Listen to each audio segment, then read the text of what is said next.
Elles sont la voix de celles qui ne sont plus. Ce mercredi soir, c'est à Bonneville, sous un tunnel, que le collectif Les Colleuses d'Annemasse a mené une nouvelle action coup de poing. Celle de dénoncer sur les murs les 136 féminicides commis en 2024, armés de leurs pinceaux, de colle et d'affiches. On l'a fait pour deux raisons. La première, c'est de rendre hommage à ces femmes qui ont été assassinées par leur conjoint ou ex-conjoint.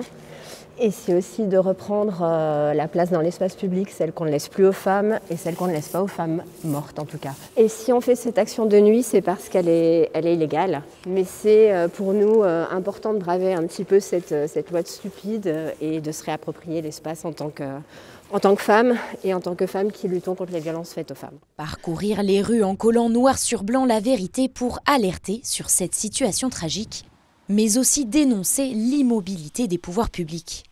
Pour le collectif, les actions mises en place sont largement insuffisantes. Une femme qui va porter plainte pour coups et blessures, imaginons, c'est un exemple, on la renvoie chez elle avec l'agresseur à chaque fois.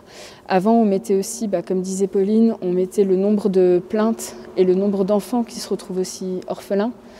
Et en notant le numéro des plaintes, ça donne un côté... on s'aperçoit qu'il n'y a rien qui est fait pour elle. On a laissé faire. La plupart du temps, les hommes étaient déjà connus des services de police. Personne ne se rend compte que 136 femmes, ça veut dire une femme tous les 2 jours est assassinée par son conjoint ou son ex.